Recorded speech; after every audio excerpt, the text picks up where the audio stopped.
Hello, I'm Julie Humphreys, Head of Communications at Origin Housing, and I'm here today with our executive team to answer your questions in our first ever Ask the Exec podcast. As it's the first one, it may not work, so please bear with us.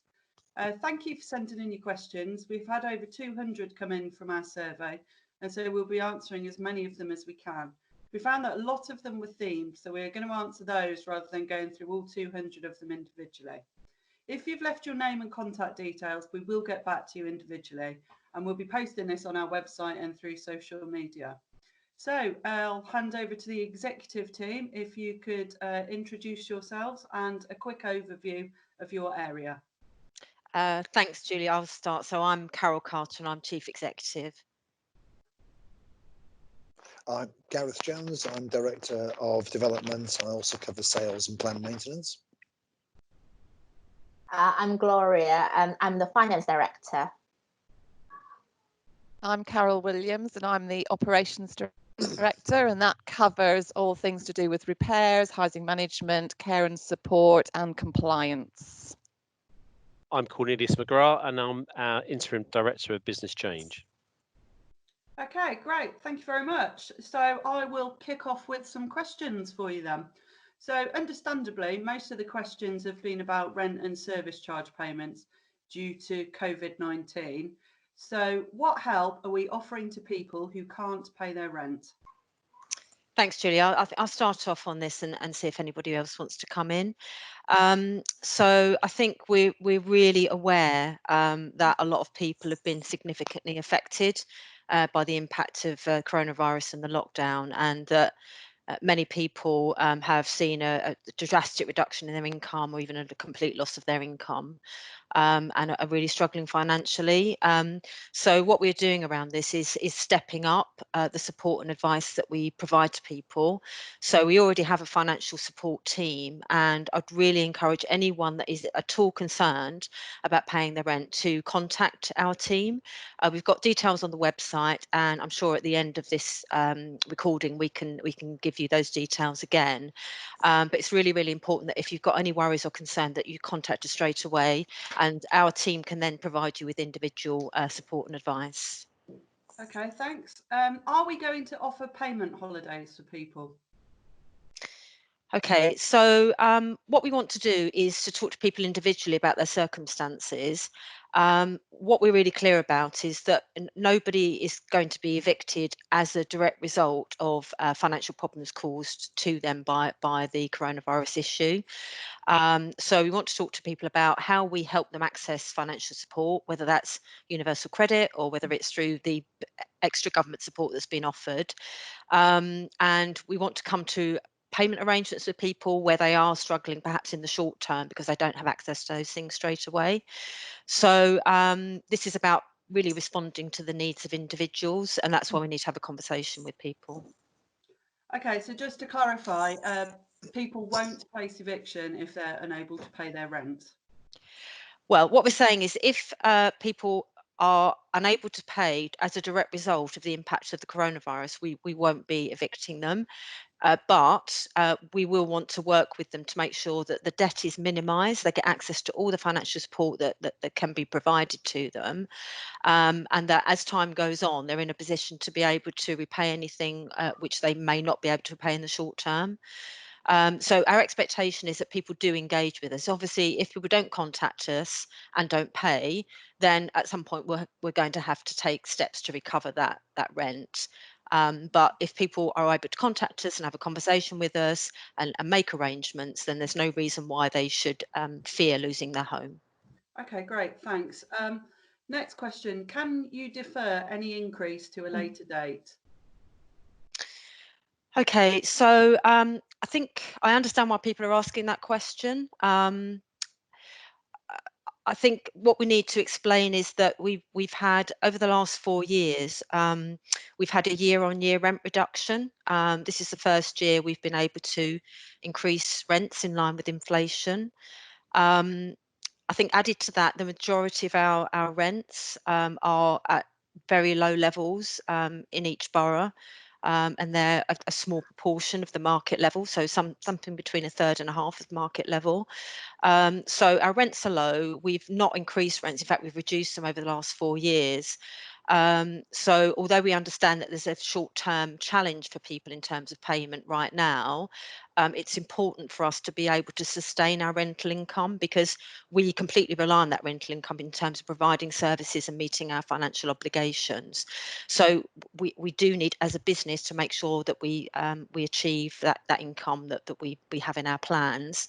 Having said that, as I said, if people individually are suffering financially, then we do need to have that conversation. So broadly, we will continue those increases. What I will say is that there are some small groups of tenants who, for example, those who are market renters, where their rents are set in line with the rental market, and we carry out a regular evaluation. So their rents will be subject to what's happening in the market more generally. I don't know if anybody else wants to come in. Do you want to say anything more, Gloria? No, I think, we totally, as you said, we totally support our residents and tenants and homeowners in this very difficult time. But on the other hand, as a business, so is with the government, the whole aim is for everyone to maintain their position, to go through the difficulty together, because we are here for the long term. We want to provide housing since, our founding fathers said this, so we can help more people. So it's equally important we take responsibility to make sure the business can survive in the long term as well. Great, thank you. Okay, great, thank you. And the next question, will people be getting a service charge refund? So if I can start off on this one. So we are aiming to maintain service chargeable services at the moment. We only charge the costs of the services that are provided, so we don't make any profit on those charges. So if services are not provided, then we will look to make adjustments to future charges. At the moment, from the review that we've been doing, we are able to maintain those services.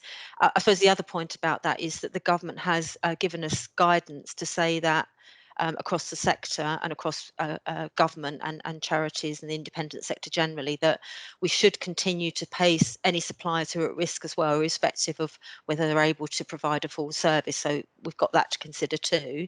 But I think overall, our view is that if there's been a significant reduction in services over this period, we will look to offer rebates when we come out of this in terms of future charges.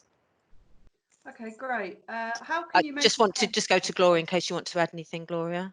No, I think we started to monitor the service performance on a weekly basis. So if there's any disruption, we are recording them. And then, as Carol said, if there's the cases where they are severely disrupted, we'll definitely get back to the residents.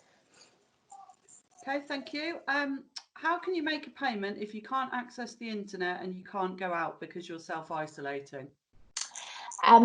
We work with OPay, and then through OPay, you can make payment through text, or you can simply call us or call OPay. So the OPay number is 0330 416 497. Alternatively, you can just contact Origin, and our contact number is 0300 323 0325. Okay, and finally on this one, what are you going to do to support self-employed people and those who don't qualify for universal credit? Okay, if I can start off on this one, I think we're aware that there are a number of people who've fallen outside the safety net that's been put in place by the government. And I think that includes people who have their own company and are employed by that company. So again, what we want to do is make sure that those individuals get the advice and support that they need. So please do contact us, and we can talk through the options available to you, and make sure you get through this period and minimise any concern and worry that you have, minimise any debts, and make sure that we help get you through any financial hardship. Okay, great, thanks. So just to sum up, basically, get in contact with us if you're having any problems paying your rent or anything like that, and we're here to help. Yes, absolutely. Okay, great. So I'll move on to resident wellbeing. So what are you doing to support residents who are elderly or vulnerable? So maybe if I take that question, Julie. So first of all, what I'd say is that we have continued to operate our supported housing services as normal. In addition, through our sheltered schemes, we are still contacting each resident on a daily basis. Some of that may be on the telephone now, where it would have been face-to-face previously, but we're still continuing to deliver those services in what's an appropriate way at this time. But on top of that, we realise that not everybody's in one of our supported schemes. So we first of all managed to contact over 600 of our residents who are over the age of 70 living in our general needs properties. So we're making calls to them, we're finding out how they are, we're finding out if we can do anything to support and help them, and we have been either linking them up with other organisations or volunteer groups in their area to help support them, maybe getting food or their medicines, etc. But if not, then we ourselves have been doing that as well, and we've been out delivering food, parcels, etc. And then we've moved on to those of us, our residents who are under 70, because not everybody is defined through an age. So we're helping our vulnerable tenants who are younger as well. We've contacted over 500 of those residents now and doing exactly the same thing, supporting them with food shopping. We've got food vouchers from organisations for them. And we are doing these callbacks on a regular basis, depending how those individuals want that to be done.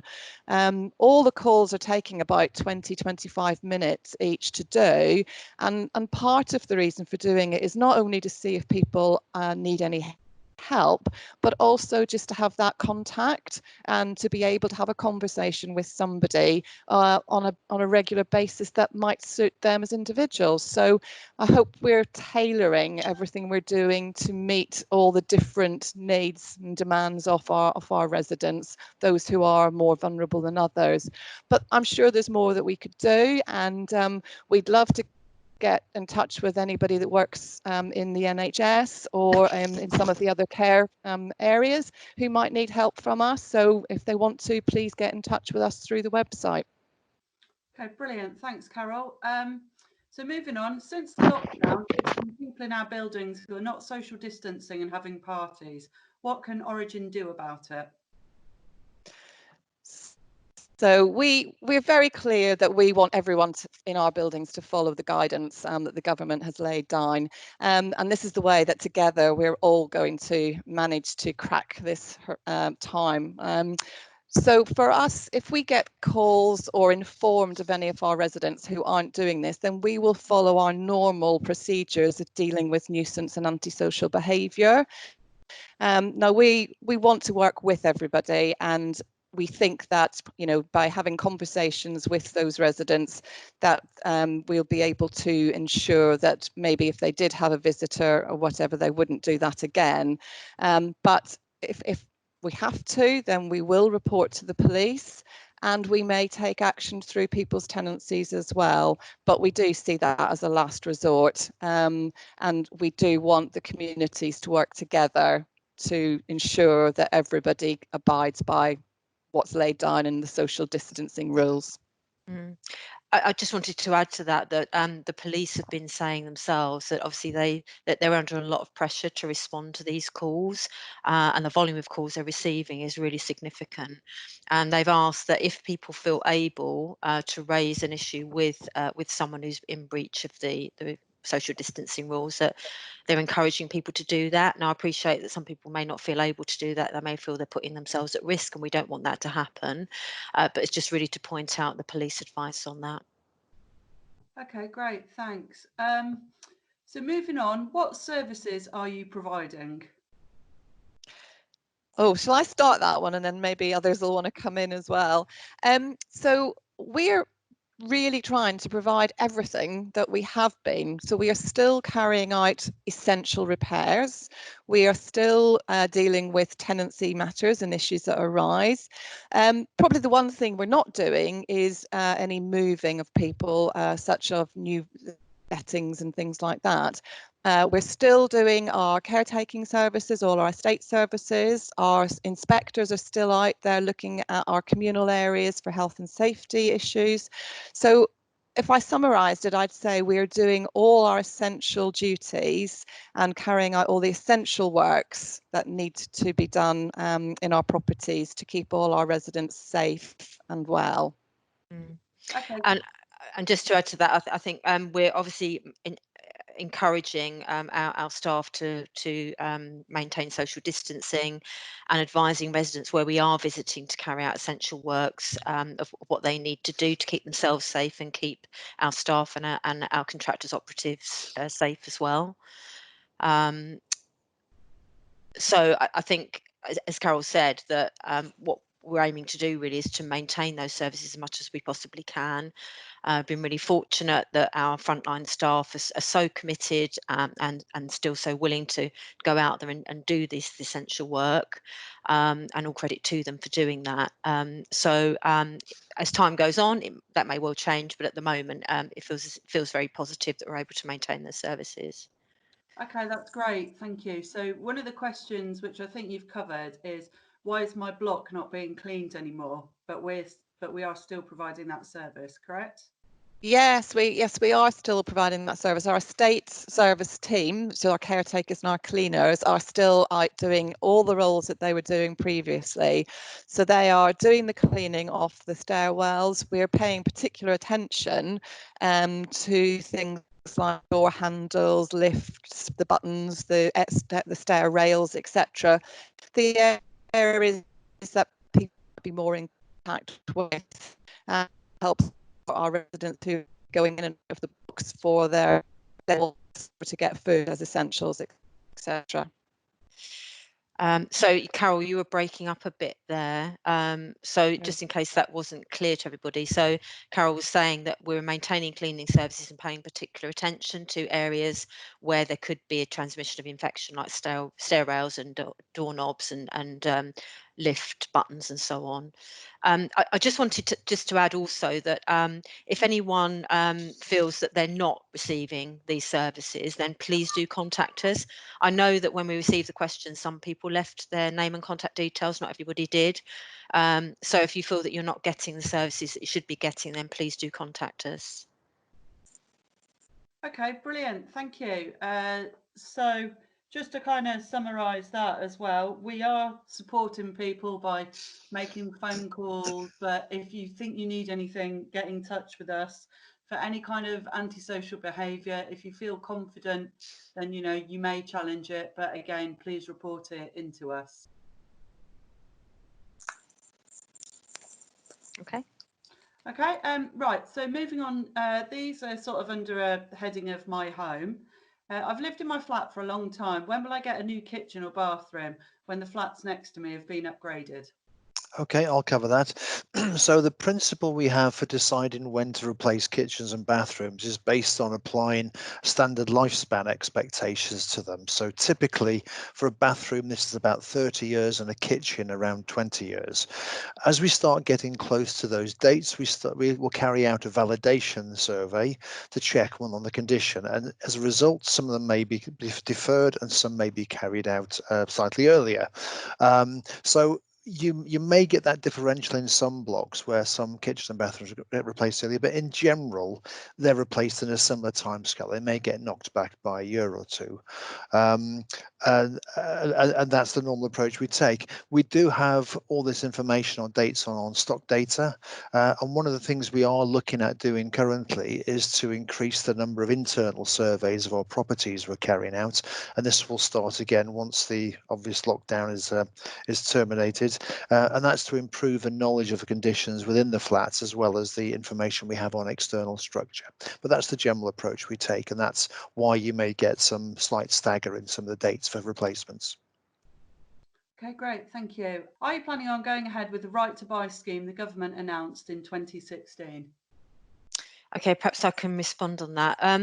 So the scheme itself is still being piloted in various parts of the country. So it's not been rolled out nationally yet. So if and when it is, then we will look at our ability to participate in that. But it's not something that's been rolled out nationally yet. Okay. Does anybody else want to come in on that at all? No. No, Okay. nothing more to say. Yeah. Okay. Yeah.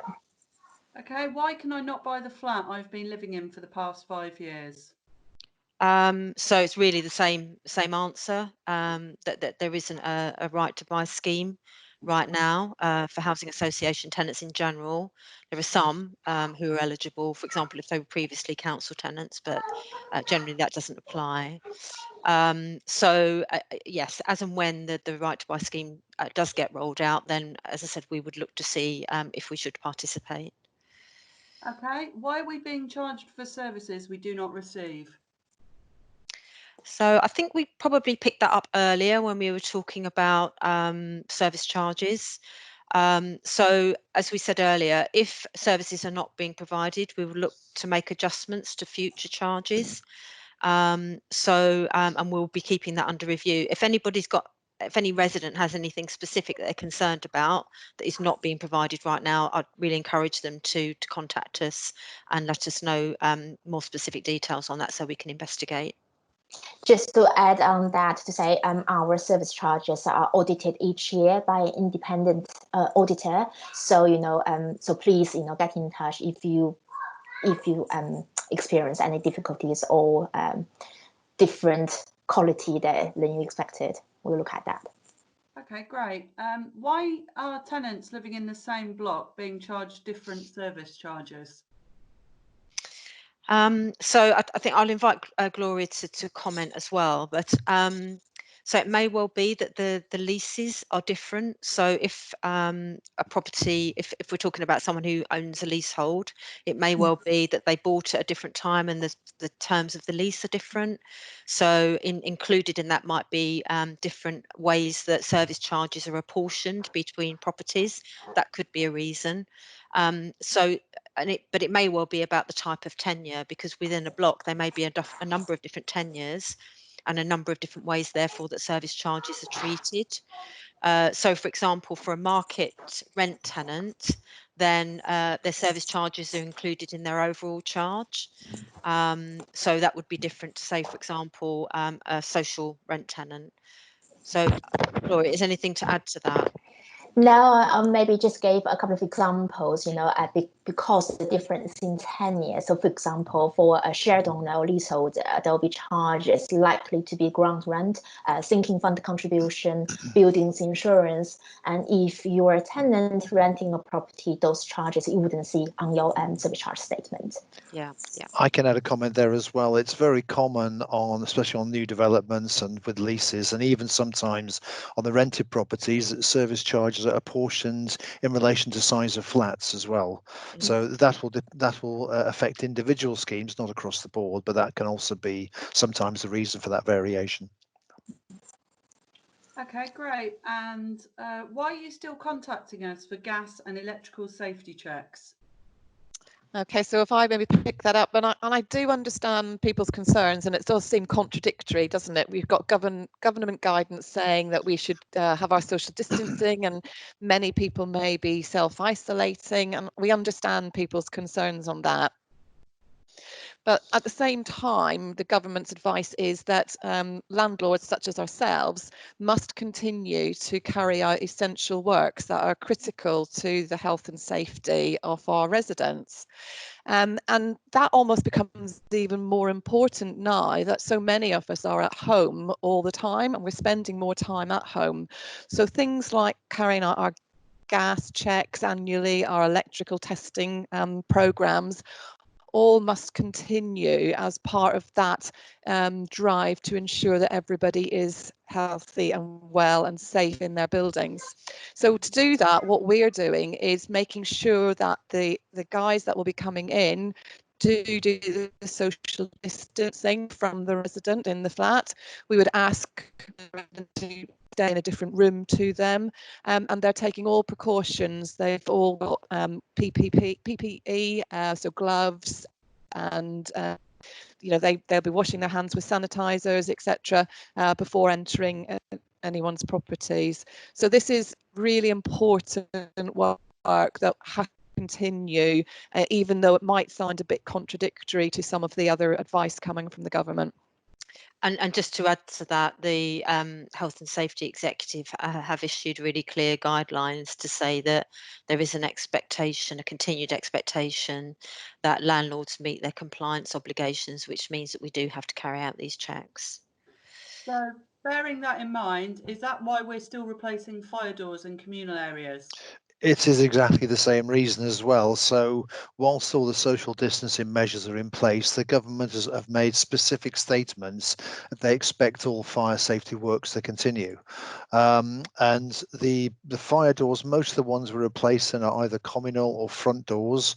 So they're not doors within the flat themselves. And the measures that Carol described just now are in place for all replacements, and sometimes including visual or physical barriers to enforce separation between workmen and residents as well. But that's a specific government expectation that we continue with these works. Okay, so if a lot of people are in a building are self-isolating and elderly, could this work be deferred, or what precautions are we taking?